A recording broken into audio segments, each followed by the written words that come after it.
So today's going to be a little bit different. We talked last week about how we're having sort of a little mini series, and this we looked at, what is affecting our focus and attention. So let's get into it. The first one, top of the list, was unplanned interruptions. Whether that's email, phone calls, people bouncing by your desk. And I guess some simple things that you might think about for that one is, again, depending on how your manager is working with you, maybe they're the manager that puts bombs in your email and you've always got to be on top of it. Maybe you need to have a conversation with them. If not, consider using a pause on your inbox. There is a device you can use called Inbox Pause, and it enables you to work in there and get all the information you need, but without all the new emails coming in. So that's a really simple gadget you can use the technology. The other one is about your phone. My mother has this favorite phrase, "This phone is for my convenience, not others." So again, depending on your work and your role, you can think about, maybe I can have my phone on silent at sometimes during the day to stop those distractions, even if it's just for an hour or so. And the third one is people. Obviously, we're leading teams, so people can be a distraction.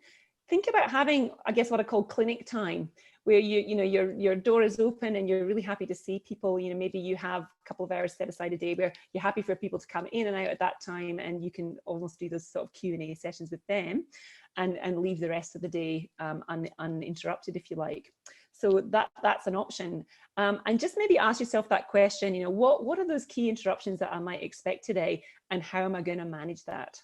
Okay. So I'm noticing time galloping already, so I'm going to flip over to Jen, and we're going to look at competing commitments. Jen. Sure. All right. When you find yourself caught up with competing commitments, the first thing is stop and take a breath. And a good question to ask is, what's the one big thing that could really help me most right now? And some examples of that might be asking for help, setting a boundary and managing expectations, taking 5 minutes to get a cuppa and maybe get a fresh perspective, standing up, stretching, breathing, recentering, or doing a mindfulness practice like last week we did it in 1 minute. And if your commitments are in response to requests from your manager, flag it early. Speak up while you can still wave before you start to drown.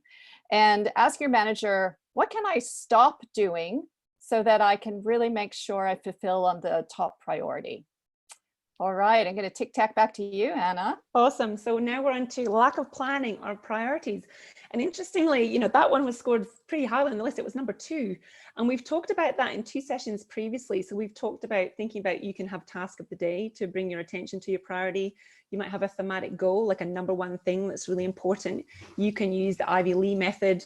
Jump back to the previous episodes if you want to hear about that again, top 6 of the day, or 3 things that are really important for me during the week, and do a review at the end. The other thing that we're thinking about with that, it's obviously still a big issue, is who else can help you? So if you're getting stuck with your priorities and you can't figure out how to move forward, who else can help?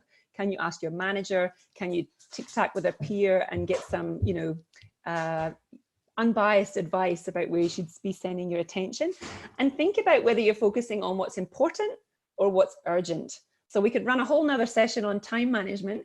But again, if you think about what's the one most important thing that I should be working on that will move us forward for the future, rather than sitting in reactivity. So, and the question you could ask yourself is, if I'm not planning, what am I doing? Okay, so maybe you've got an unconscious habit going on there. What am I doing instead of planning? So a little bit of reflection time. Over to you, Jen.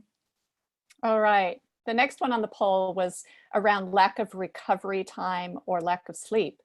And this is extra challenging right now while we're working from home and in multiple roles.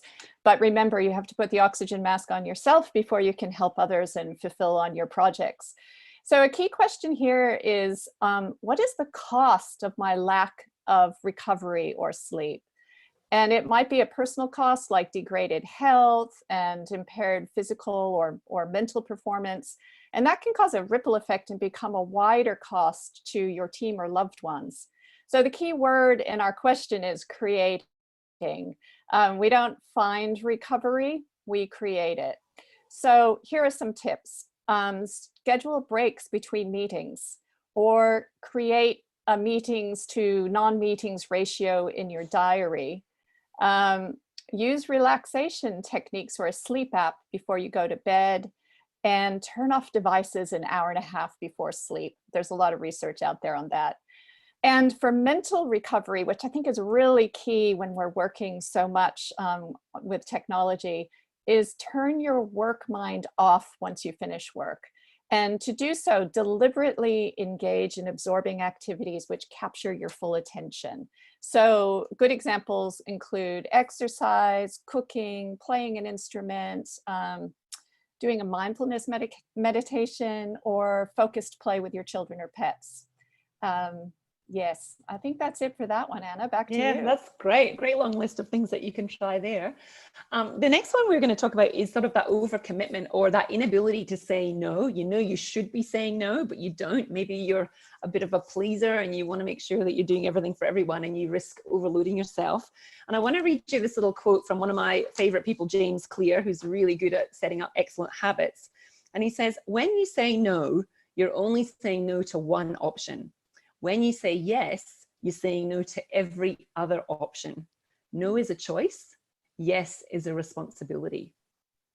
So I really want you to think about that. You maybe listen back over in the replay and think about, what you're saying yes to when you should be saying no. So I had an example yesterday where I really wanted to go for a walk with my really good friend for my health.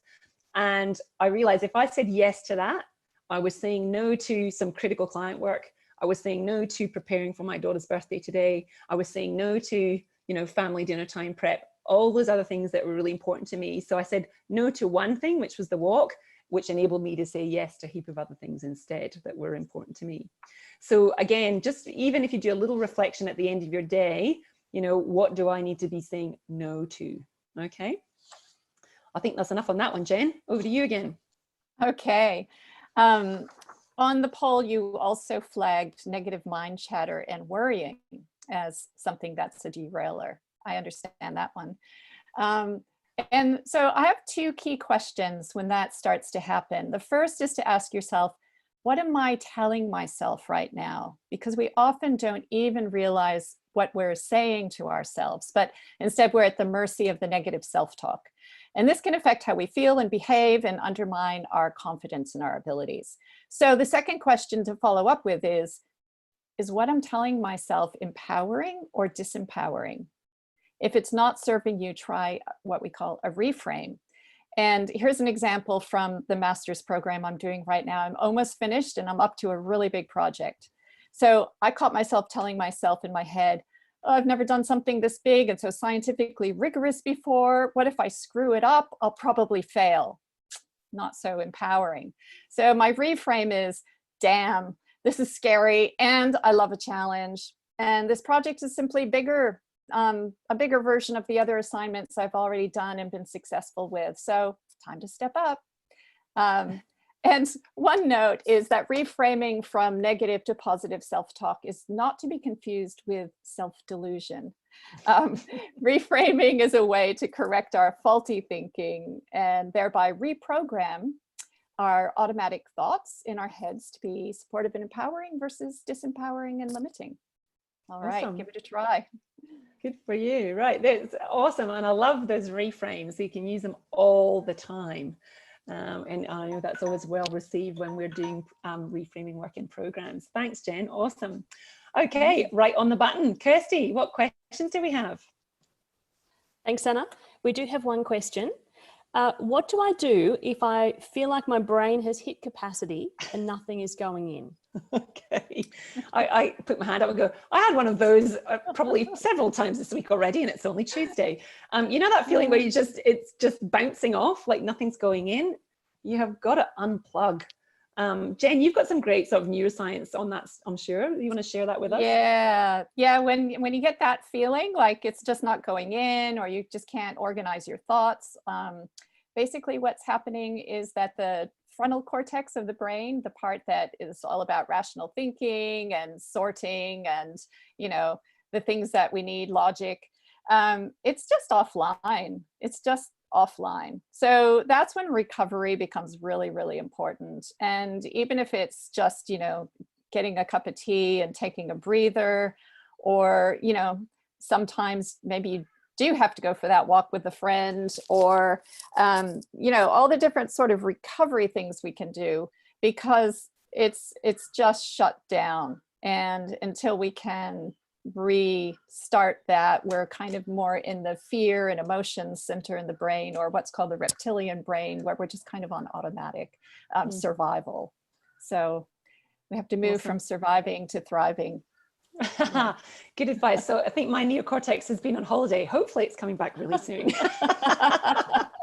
You're not alone.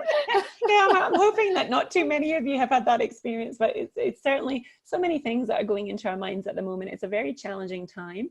And as we know, that's why we've had this topic of attention and focus. So, you know, these derailers are real. As Jennifer shared with you, lots of neuroscience behind what is actually going on there. And we've given you a few little strategies that you could try to combat some of these things if they're showing up in your world. And there are heaps more. So, you know, this is just a starting point, dipping your toe in the water, if you like. So just, sorry, Jen, do you want to add one more thing? I was just going to say, I think, like I said a few minutes ago, mental recovery is really key right now, specifically the mental recovery, because we are spending so much time on Zoom and working in a different way. So going back to my little section there on lack of recovery or sleep, for the mind, it's really about engaging it in absorbing pleasant activities that have nothing to do with work. And that's how you replenish to be able to go back to work. Awesome. I need to find myself a lovely light book to read. That would be the top tip, I reckon. There you go. Okay. So thank you everybody for joining us today, and have a good couple of weeks ahead. And we look forward to seeing you on the flip side. We sure do. Take care, everyone.